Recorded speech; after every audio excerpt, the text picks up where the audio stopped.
Boa noite a todos. Um dia de muita paz para todos nós. Hoje a tia Conceição não vai poder participar, ela está viajando, voltando de Londrina, de uma série de palestras que ela foi convidada a fazer. E parece que foi tudo bem, Jesus abençoou e ela já está voltando. Então hoje é dia 14 de julho de 2025 e nós vamos iniciar o estudo da obra Cartas e Crônicas. Hoje, a última mensagem, a mensagem 40, a oração diante do tempo. Então, vamos fazer nossa prece para iniciar nosso estudo. Amado Jesus, é com alegria que te agradecemos essa oportunidade que tu nos concede ainda uma vez mais para nos reunirmos e estudarmos essas obras, aprendendo um pouco mais do que tu nos esperas de nós. Te pedimos ajuda nesse estudo, inspiração e entendimento, para que possamos gravar essas lições e que possamos vivenciá-las todos os dias. Ajuda-nos a ficar sempre contigo, Senhor Jesus, que assim seja. Oração diante do tempo. Senhor Jesus, diante do calendário que se renova, deixa que nos ajoelhemos para implorar-te compaixão. Tu que eras antes que fôssemos, que nos tutelastes em nome do Criador, na noite insondável das origens, não desvies de nós o teu olhar, para que não venhamos a perder o adubo do sangue e das lágrimas, oriundo das civilizações que morreram sob o guante da violência. E aqui, interessante ele falar do adubo do sangue e das lágrimas, porque nós estamos aqui podendo expressar nossa fé, estudar, porque muitos antes já morreram e choraram, né? Nas fogueiras, nas perseguições, nas masmorras. E aqui a gente pede de novo para que a gente não se esqueça desse adubo que nos trouxe até aqui hoje. Determinastes que o tempo, a feição de ministro silencioso de tua justiça, nos seguisse todos os passos. E aí ele fala o tempo, que é a oração diante do tempo, né? Então, numa palestra do Haroldo, achei interessante, nós como humanos, nós queremos tudo para ontem, né? A pessoa está com injustiça, a gente, vamos corrigir, vamos, prende esse cara, mata esse cara. E aí não é assim. O tempo é o grande ceifador. Na mensagem 34, chamada O Grande Ceifador, que o Pedro está indignado, né? E aí ele fala pro Pedro que o tempo é o grande ceifador, o ceifador do joio que está junto com o trigo, porque também não é só justiça, é misericórdia, é amor e caridade, né? Lei de amor, justiça e caridade. E aí o tempo é o grande ceifador, mas dentro do tempo tem a misericórdia que a gente pode se reeducar, refazer nossos caminhos. Então é por isso essa oração. O tempo, a feição de ministro silencioso da tua justiça, nos seguisse todos os passos. E com os séculos, carregamos o pedregulho da ilusão, dele extraindo o ouro da experiência. Do berço para o túmulo e do túmulo para o berço, temos sido senhores e escravos, ricos e pobres, fidalgos e plebeus. Entretanto, em todas as posições, temos vivido em fuga constante da verdade, a caça de triunfo e dominação para o nosso velho egoísmo. E é interessante notar, eu estava conversando outro dia e alguém disse assim, mas por que tem as injustiças? Por que uma pessoa que é ruim, que é má, que não tem proveito de nada, que usa droga, por que ela vive tanto tempo? Isso ela falando de um caso específico, e outro que é bom, que está tão seguindo o caminho, ele não morre. Ele morre cedo e o outro morre tarde. Eu disse, porque nós não somos os julgadores. A gente não sabe o que cada um está vivendo. Então a gente acha que quem tem triunfo, quem está dominando é do bem. Olha, tem sucesso, olha, essa pessoa é legal. Mas no fundo você não sabe quem está evoluindo mais do que os outros. Então os olhos da matéria sempre nos enganam, né? Porque nós não sabemos tudo, só Deus que vê tudo. Na governança, nutríamos a vaidade e a miséria. E aí ele fala dos governantes, das pessoas que de comando, sempre muita vaidade, ainda até hoje, nada mudou. E a miséria, porque na vaidade vem o egoísmo, a vontade de ter mais só para nós. E aí a gente cultua também a miséria, porque quando a gente quer só para nós, a gente deixa o irmão. Aí ele vai colocar, ele falou aqui que nós já fomos de posições de senhores e escravos, ricos e pobres, fidalgos e plebeus, e que em todas elas nós caçamos triunfo e dominação para o nosso velho egoísmo. E agora ele vai dar exemplos, né? Quando fomos governantes, não vamos falar só dos outros, né? Nós também. Quando fomos governantes, o que a gente nutria? Vaidade e miséria. E tem um ditado que até hoje diz: quer conhecer uma pessoa? Dá poder para ela, né? Então que a gente já sabe esses caminhos. Na subalternidade, alentávamos o desespero e a submissão.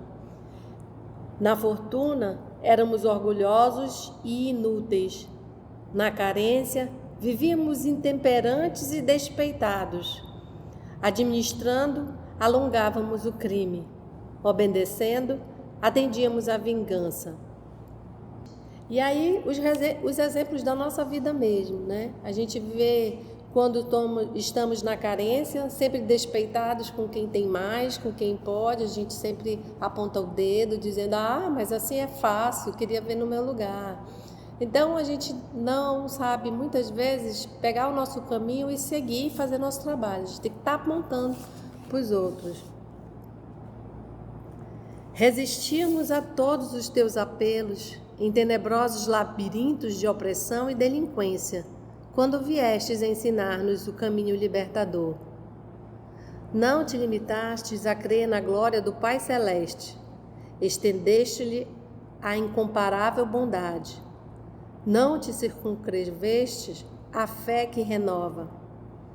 Abraçastes o amor que redime. Não te detiveste entre os eleitos da virtude, comungastes o ambiente das vítimas do mal para reconduzi-las ao bem. Não te ilhastes na oração pura e simples, ofertastes mãos amigas às necessidades alheias. Não te isolaste junto à dignidade venerável de Salomé, a venturosa mãe dos filhos de Zebedeu. Acolhestes a Madalena, possuída de 7 gênios sombrios. Não considerastes tão somente Bartimeu, o mendigo cego. Consagrastes generosa atenção a Zaqueu, o rico necessitado. Não apenas aconselhastes a fraternidade aos semelhantes, praticastes com devotamento e carinho, na intimidade do lar, ao sol meridiano da praça pública. Ou seja, não é só falar da boca para fora, é praticar. Tanto dentro de casa como na rua, ir atrás de quem precisa de uma palavra, de um auxílio, seja rico, seja pobre. Então, acolher, seja a mãe de família correta aqui, que é a mãe do Zebedeu, né, dos filhos de Zebedeu, ou a Madalena, a pecadora, né, vamos dizer assim. Então, todos que estão, tanto o Bartimeu, que era o cego que vivia nas ruas, que podia mendigar, como o Zaqueu, que era rico, coletor de impostos. Então, uma palavra, um trabalho de ação de verdade. Não só palavras, não só a gente aqui aprender tanta coisa, mas chega bem ali, não quero saber de nada, só o meu interesse. Não pregastes a doutrina do perdão e da renúncia exclusivamente para os outros. Aceitaste a cruz do escárnio e da morte, com abnegação e humildade, a fim de que aprendêssemos a procurar contigo a divina ressurreição. Como diz a tia, sacrifício né? O significado de amor é sacrifício, é trabalho, e aqui a gente vê o próprio Cristo dá o exemplo do que nós temos que fazer: sair de casa, ajudar e dirigir essa palavra amiga a todos. Entretanto, ainda hoje, decorridos quase 20 séculos sobre o teu sacrifício, não temos senão lágrimas de remorso e arrependimento para fecundar o Saara de nossos corações. Em teu nome, discípulos infiéis que temos sido, espalhamos nuvens de discórdia e crueldade nos horizontes de toda a terra. É por isso que o tempo nos encontra hoje tão pobres e desventurados como ontem, por desleais ao teu evangelho de redenção. Não nos deixeis, contudo, órfãos de tua bênção.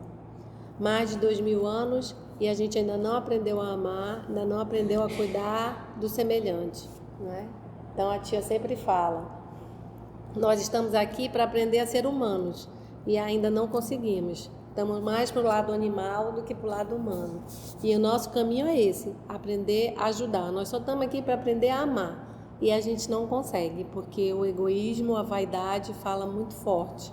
E é hora da gente, o tempo urge, diz Emmanuel, né? Muitas vezes a gente nem acredita que a gente tem essa misericórdia toda nos abençoando. Imagina que somos filhos de Deus e que temos só essa missão de aprender a amar. No oceano encapelado das provações que merecemos, a tempestade ruge em pavorosos açoites. E eu fiquei com isso para mim, pensando assim, é bem nesse momento de transição, né? De tanta loucura, de suicídio, de abandono de pai, de mãe, de filho. E aí o fogo está aquecendo aqui e nós não aprendemos. E então o tempo urge, somos chamados, e essa oração diante do tempo é para nós. Bora correr, que nós estamos nas provações que merecemos. A tempestade ruge em pavorosos açoites. Nosso mundo, Senhor, é uma embarcação que escala aos golpes rijos do vento. Entre as convulsões da procela que nos arrasta e o abismo que nos espreita, clamamos por teu socorro.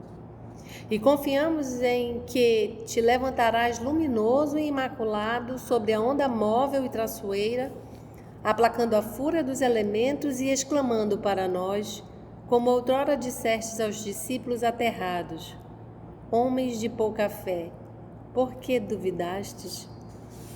E a gente é assim, não faz o que a gente tem que fazer, mas confia que Jesus vai levantar e acalmar tudo. E a parte que nos cabe, a gente sempre vai adiando. E nesse momento de transição, quem nos garante que vamos ficar aqui, né? Então vamos fazer a nossa parte para a gente continuar nesse planeta que a gente já conhece, que a gente tem amores, para a gente não ficar distante de tudo isso, confiando sempre no nosso Senhor Jesus, mas fazendo acima de tudo a nossa parte. E foi assim que finalizamos Cartas e Crônicas, com essa oração diante do tempo, que nos chama a refletir, que nos chama a ação, não só a fé de palavras, mas a fé de ação. Se você chegou até aqui o final, deixa seu comentário. É muito importante a gente poder ler o teu comentário. Não esqueça de curtir para que possa divulgar a página. Dá o seu like, né? E, se possível, faça a sua inscrição no nosso canal e toca o sininho. Porque quando você toca o sininho, o YouTube avisa para você quando o EOS publicar um novo estudo. Então, receba um grande abraço da família EOS Manaus. Assim, concluindo o nosso estudo de hoje e agradecendo o nosso Mestre Jesus por mais este momento de aprendizado, vamos orar? E agradecemos nosso Senhor Jesus a oportunidade de termos estudado essa obra, Cartas e Crônicas, que a gente não deixe ela no armário, na estante, paradinha. De vez em quando vamos voltar lá, que tem lições valiosas, valorosas e importantes para todos nós.